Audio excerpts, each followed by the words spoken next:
Hey everybody, I'm Dave with Growing the Home Garden. Today I am going to attempt to propagate one of my favorite shrubs that I've got here in my front garden. It's a camellia. And camellias are actually more of a winter and fall blooming type of shrub, which is really cool. It's got this really nice white blooms and it gives you something when most other things aren't really blooming and stuff. So I've only ever gotten one to root in my life before, but I'm going to try with a lot more. I haven't really given it many attempts, so I thought for this video, let's go ahead and see what we can do. But let me show you what we've got. See, here is one of our camellia plants. There's two of them that kind of flank our front porch. And as you can tell, it is way overgrown. It really needs to be cut back to probably right about that height there. And in doing so, I'm going to have a lot of extra branches and pieces of material that I can use for propagating plants from. So that's what we're going to do today. We're going to talk about that. I'm going to take from this one here. They're both the same variety, which means they're genetically identical. So if I take from one, I'm really taking from both. So I will take as many cuttings as I can from one. I'm shooting for about 24. And then we'll go through and I'll show you the whole technique and what I do when I'm taking cuttings. First, let me show you what I'm looking for here. You've got old wood and new wood. The old wood you can really identify by how it looks. See right here, that's a little bit more grayish, a little more mature. And then you can see this one spot here, right in the middle, where the color changes. That is fresh growth, new wood that has slightly matured, not enough that it won't root or anything like that. But you don't want to take from the old wood, you want to take from the new wood. So that's what we're going to be looking for. You also want to look for nice, healthy leaves. You don't want to have something that's got any kind of fungal spots or things like that on it. So that is what makes the best type of cuttings, clean, healthy, fresh wood type cuttings. Now for my cuttings this time, for medium, I'm going to use what you call soil conditioner. This is basically just pine bark. It's really finely shaved pine bark. And I've got a flat here that I just filled up with it. And I'm going to use probably these 6 cells right here on this side. And we'll do something else in the other ones, probably some viburnums or things like that. But I'm going to put 4 cuttings per cell, right like that, for a total of about 24 cuttings. Now, something people ask me a lot about is what is that white stuff you're putting on the bottom of a cutting? And so this is what it is. This is called rooting hormone. And its active ingredient is called indole 3-butyric acid, 0.1%. This is a powder. They also make forms of rooting hormone that you can get in a gel. And what it does is it mimics the natural growth hormones in a plant that help to stimulate growth. And we want to stimulate root growth, and so this helps that along. And so if you're using any kind of a maybe questionable or harder to root type plant, I definitely recommend using this. There's a lot of plants you don't need it for. Coleus, hydrangeas, things like that, you don't need rooting hormone for. They root so well on their own. But for something where you might have a little doubt, I definitely recommend it. Before I started this video, I went through and I cleaned my pruners with just rubbing alcohol. I used a cotton ball swab and kind of rubbed all along anywhere the cutting ends are because we don't want to spread disease.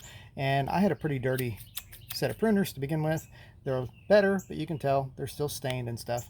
Not a big deal, but the important thing is that we kill off any kind of pathogens that could be transmitted into the cuttings. I'm also going to use a small jar of water that will hold the cuttings until I'm ready to actually treat them and stick them into the rooting medium of the pine shavings. And we don't want to let cuttings dry out. We want to keep them nice and fresh and full of fluid. And this will help us when we're actually putting our rooting hormone as well, because the water will help the rooting hormone be a little bit stickier to the plant when we do stick the cuttings. And I like to put the rooting hormone in a separate little jar. That way I'm not contaminating other cuttings. I'll just use that jar and then we can dump out the rooting hormone there at the end somewhere, and we don't have to contaminate future cuttings. You can wash the jar out, reuse it, and then you're good to go. Okay, so here we're going to find good fresh growth, and I'm going to cut off several of these all at once because we got a bunch of them right there in the same spot. Let me show you what these look like. Right there. All right, that one is probably about 7 or 8 inches long. And I cut it right over here. And what I'm going to do is I'm going to trim up that cut because I want to cut at what you call a node. And the node is that little growing point where the leaves join. So if you see that right here, try to get this to focus better. Right here, that is a node. So I'm going to trim down to that point right there and cut just below it, like that. And then the other thing I'm going to do is I'm going to take this, I'm going to strip up all the leaves off of it. Sometimes when that happens, you'll get a little bit of this happening, which is just where the skin has kind of been ripped, but that's okay because we actually want a little bit of wounding to happen so we can apply our rooting hormone to that spot.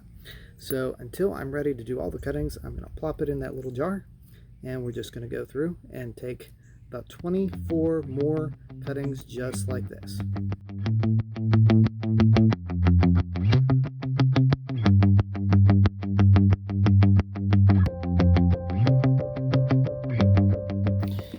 Now here's one that's a bit thicker and a bit longer, but it is still using the first year's growth right here. So I'm going to use it anyway because I think sometimes taking a variety of cuttings, especially when you don't know how things are going to work and what the best type of cutting is to take, taking some variety of lengths and sizes can help you to determine what will eventually work best. So we're going to continue to go through, get these all prepared.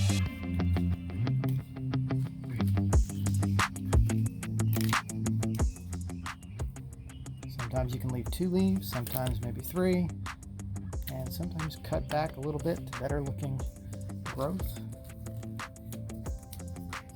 These cuttings are all somewhat firm, but have a little bit of flexibility toward the end of them. So here you can see all the little cuttings that we've got going on here. Next step is treat them with rooting hormone and then put them into our medium. So hopefully you can see that from the camera, but I'm going to take that end right here. See, it's got a little bit of water dripping off the end of it. And I'm going to take the rooting hormone. I'm going to coat it as much as I can around the bottom so it looks something like that. And then I'm going to stick it just like this, all the way down until it will stand up straight on its own. And then we just go through and we do that with all of them. We can get about 4 into each one of these cells, making sure we've got good rooting hormone coverage on each one.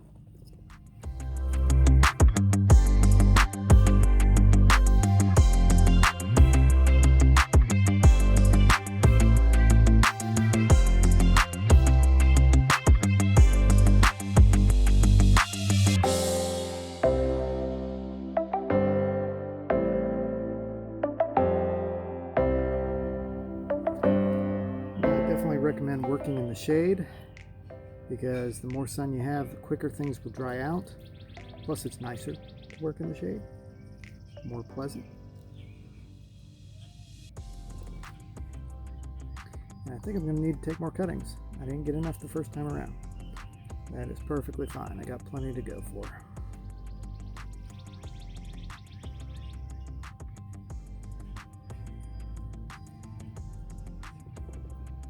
I make 16, and here is number 17.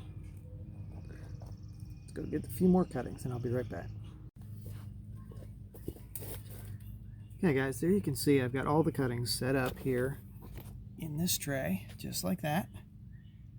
And there's actually 25 in here. I squeezed an extra one on just because I cut too many, and I thought I didn't want to let that one go to waste, so I put that in.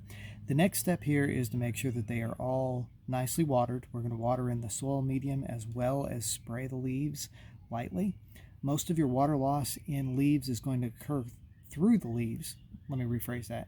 Most of your water loss in a plant is going to occur through the leaves, through the natural transpiration process. That's where the water leaves, but you've got to have some way to bring it back in, which is normally the roots. So by spraying the leaves, we are preventing a little bit more loss of water that way because there's not as much leaving. It's just another way you try to do it. That's why mist systems work so well, is the mist keeps the cuttings wet enough that they're not going to lose a lot of water and they can keep growing.